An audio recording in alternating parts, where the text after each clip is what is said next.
Bismillahirrahmanirrahim. İbadallah, usikum və nəfsi bi təqvallah. Əziz müminlər, bir daha özümü və sizləri ilahi təqvaya riayət eləməyə dəvət edirəm. Allah mütəal bizləri təqvalı yaşamaqda müvəffəq eləsin inşallah. Keçən cümlələrdən əziz Peyğəmbərimizin axirət zaman barəsində, qiyamətin əlamətləri barəsində bir hədis ki var idi, onu oxuyurduq. Bir hissəyə gəlib çatmışıq ki, elə bugünkü mövzumuzla da birbaşa əlaqəlidir, ailə dəyərləri ilə əlaqəlidir, ailənin qorunması ilə birbaşa əlaqəli olan bir hissəsidir. Həzrət Peyğəmbər Əkrəm buyurdu, Ya Səlman, və indaha yəqsurut təlaq, fəla yuqamullah hədd və lən yəzurrallaha şey'a. Ya Səlman, bir zaman gələr ki, cəmiyyətdə talaq çoxalar, boşanmalar çoxalar və həddlər gözlənilməz. O Allahın boşanmada qoyduğu həddlər ki var, o həddləri də gözləmərlər. O şərtlər ki var, o şərtlər də gözlənilməz. Və lən yəzurrullaha şeyən. Və bununla da Allaha bir ziyan vura bilməzlər. Yəni, bu şeylərə riayət eləmirlərsə də Allaha bir ziyan vurmurlar ki, özlərinə ziyan vururlar, Quran buyurur, hədis buyurur bunların barəsində. Doğrudan da belə bir cəmiyyətə gəlib, belə bir zamana gəlib çatmışıq ki, boşanma bu günləri çox adi bir şey kimi baxılır, asan bir şey kimi baxılır. Bu zaman var idi ki, bizim böyüklərimiz, nənələrimiz, babalarımız vallah çətinliklərlə də yaşayıblar, ərində xasiyyəti pis olub dözüblər, xanımın xasiyyəti pis olub dözüblər, amma bunu qəbullana bilməyiblər də. Yəni, talaq şəriətimizdə var, amma ən axırıncı həddir. Bəzi hal var ki, çıxılmaz bir həddir, bəli, onda o addım atılır. Hədisdə var, Peyğəmbər Əkrəm buyurur ki, 4 şey Allahı çox sevindirir və Allahın rəhmət qapıları açılır. Əzan vaxtıdır, yağış yağan vaxtı, Kəbənin qapısı açılan vaxtıdır. Bir də kəbin oxunan, iki gəncin arasında kəbin oxunan vaxtı. Allah Rəsulü buyurur ki, Allahın rəhmət qapıları açılır. Orada dua edin, dualarınız tez qəbul olar.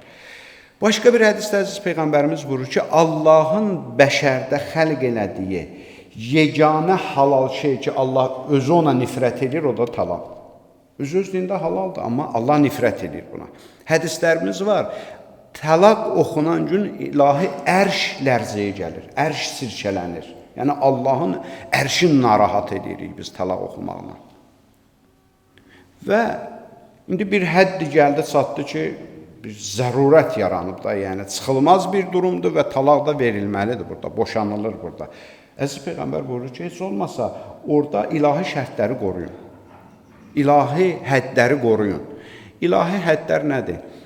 Mən yadımdadır, neçə il bundan qabaq bu mövzuda demişdik, danışmışdıq, amma bir daha da təkrar edək ki, çünki cəmiyyətin çox hissəsi bundan xəbərsizdir.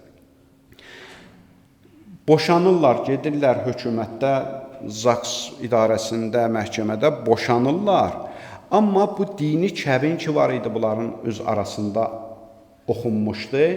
O dini kəbinin pozulmasına ehtiyac var. Talaq oxunmalıdır bunların arasında. Cəfəri fiqhinə görə elə boşandım deməklə insan boşanmır. Mütləq talaq oxunmalıdır. Necə kəbin oxunmuşdu, bunlar halallaşmışdı. İndi o kəbinin əksinə də talaq oxunmalı ki, bunlar bir-birinin əri arvada hesab olunmasın. Bunlar boşanırlar öz aləmlərində. Amma bunlar şəriət nöqteyi nəzərindən bir-birinin əri arvada hesab olunurlar. Bu bir günahdır. İkinci fəsad nədir? Sabah həmin xanım ərə gedir. Dəfələrlə də şahid olmuşuq. Gəlirlər ki, məsələn, bunların kəbinini kəsin.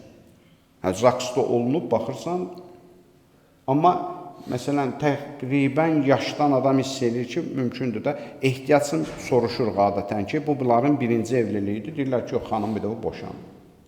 Əri olub, boşanıb. Talaqı oxunub, deyir, oxunmayıb. Talaq oxunmadan, bunlar 10 ildir belə boşansalar, 10 ildir bir-birindən ayrı yaşasalar belə, talaq oxunan gündən 3 ay, 10 gün keçməlidir, bu şəriətin hökmüdür. Ondan sonra bunların arasında kəbin oxuna bilər.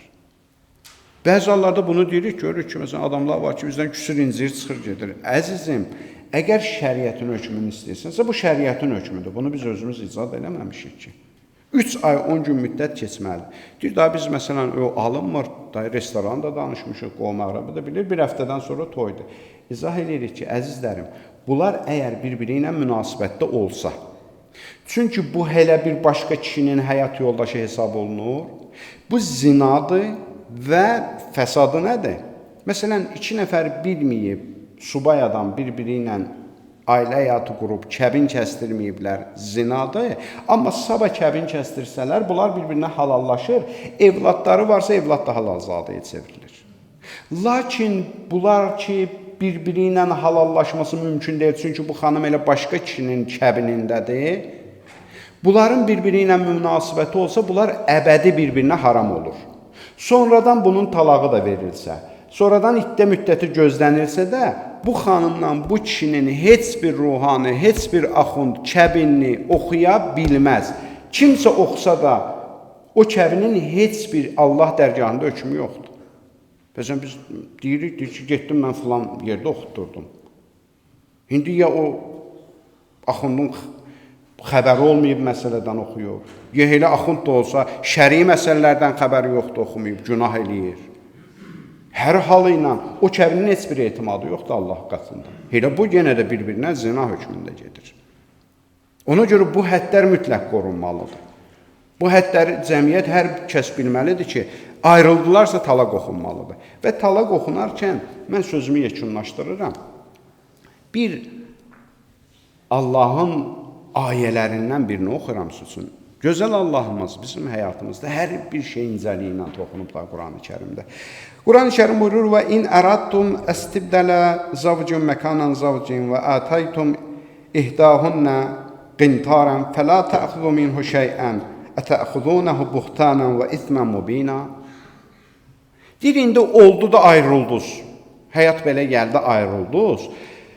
Bu xanımı boşayıb əvəzində bir başqa xanım almaq istəyirsən. Deyir, bu xanıma verdiyin mehriyələr, hədiyyələr ki var idi ya, ailə Quranda vermişdin. Bunları ondan geri alma. İslam deyir ki, onları geri alma ondan. Ayə nə deyir? Deyir, cahiliyyət dönəmində olduğu kimi günahla, ona böhtan yaxmaqla onları geri almaq istəyirsənmi? Cahiliyyət dövründə belə bir şey var idi. O xanımdan əlindəkiləri almaq üçün ona bir ad yapışdırırdı, böhtan vururdu. Quran deyir, siz də bu cür olacaqsınız. Siz də cahil ərəbsiniz bəyəm, siz də müsəlmansınız, İslamı qəbul eləmişsiniz. Bu günləri cəmiyyətdə rəvaj tapıb bu. Boşanırlar, dinlə ki, yola getmədik, ayrıldıq. Mütləq nədir? Oğlanın adına narkoman çıxarırlar, qızın da adına Allah göstərməsin, başqa adı çıxardılar. Qardaş da boşandın da evini yıx məbədə də bu gedib belə başqa ailə quracaq. Ayrıldıq.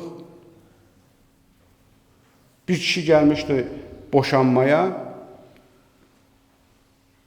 Soruşdular ondan ki, niyə boşayırsan arvadı? Dedi ki, qardaş, bu mənim arvadımdır. Mən onun ayıb nöqsanlarından heç kimə danışa bilmərəm. Sadəcə boşandıq. Boşandı, bir müddət keçdi. Bir nəfər gəldi ondan soruş ki, day arvadın da öldü, boşanmısan, niyə boşayırdın onu? Dedi ki, qardaş, o bugün başqa kişinin arvadıdır, mən başqa kişinin arvadının barəsində söz danışa bilmərəm. Bax, biz bu kişilərin nəsliyik, bu kişilərin törəmələriyik. Boşandın, böhtan deməklə. Quran ardıca bilirsin nədir ayənin? Və keyfə təxuzunəhu və qad əzzə bə'zuhum ilə bə'zin. Deyir ki, necə alarsan ondan verdikləri? Bir halda ki, siz qarışmışdınız bir-birinizə. Ruhən, cismən siz bir-birinizə qarışmışdınız da. Dünənləri can demişdiniz, can eşitmişdiniz, evlad dünyaya gətirmişdiniz. Da indi ayrılmışsınız da. Deyir, alma da ondan. Da vermisən, gedib qutardı o məsələlər. Allah ruzuğu yetirəcək. Da ona böhtan deyib əlindəkiləri alma. Ona görə də bunlar ilahi həddlərdir və hətta boşanmış olsalar belə də ilahi həddlər qorunmalıdır. Allaha and verək izzət cəlalına, Allah mütəal bizləri ailə dəyərlərinə sadiq bəndələrdən qərar versin inşallah.